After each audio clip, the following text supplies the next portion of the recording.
Hello mga ante! Long time no mini vlog. January 23, 2026 kaganapan nga ito. My gosh, naghahabol na naman tayo sa ating mga video. Dahil maraming ang kaganapan ng auntie nyo at busy-busyhan siya. Ngayon ko lang naharap mag-voice over at eto na nga, gabing-gabi tayo ay pumunta ng bayan ng January 23 kasi nga meron tayong isi-celebrate kasama natin ang mga bagets. At eto na nga, nakapag-park kami agad, buti na lang. Grabe na, gumagalang pa ang mga person na ito talaga naman. At nandito na nga kami sa loob, yung anak ko gutom na, kinakain na niya yung jacket niya, o, diba? Andito nga pala kami sa Bubuyog dahil, ayun, isi-celebrate natin ang birthday ni Babsi. At ito ang anak kong panganay, nakasimangot dahil gusto niya mag-cellphone kaso sabi ko, bawal mag-cellphone pagdating na lang sa bahay, ganon.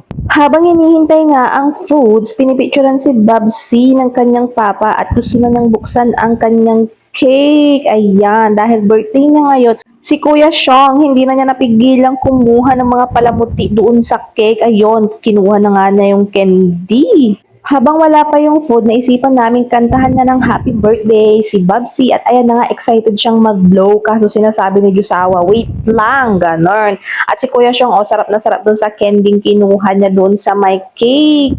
1, 2, sing! Happy birthday to you. Happy birthday to you. Happy birthday, happy birthday, happy birthday to you. Yay! Blow, blow, blow. Blow pa ba? Isa pa. Blow. Blow pa din. Blow, blow. Ay! Ang galing-galing ni Babsi ka ba? Kaninong kamay na naman ito, kumuha na naman ng palamuti sa cake. Ay, si Kuya Sean talaga, mahilig sa candy, kaya yung tit niya.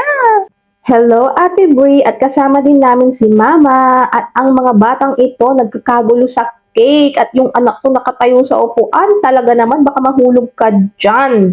For the lafang na nga ang mga person dahil andyan na ang mga foods. Dahil dito na nga kami nag-dinner. Gutom na kami, ganun. Maraming salamat po sa pa-dinner. Happy birthday sa'yo ulit, Babsi. At yung anak ko nga, gutom na din. At ayan na si Mama, si Ate Andrea. For the lafang na ang lahat. At ayan si Ate Bre, papakit pa yan siya. At si Ate Andrea, sarap na sarap siya sa pagmuya ng chicken. At si Josawa, busog na daw siya. Busog na busog dahil ang dami niyang nakain. At nakikita niyo ba tong ice cream na ito? Alam niyo ba kung anong laman nito? Tada! Hindi siya ice cream kundi baaw, kanin, extra rice. Kasi mahal ang extra rice kaya nagbaon na kami ng kanin para marami kaming makain. Maraming salamat po sa panonood. Don't forget to like, share, comment, and subscribe. Feeling Vlogger Yarn at si Ate Andrea magbablog daw siya.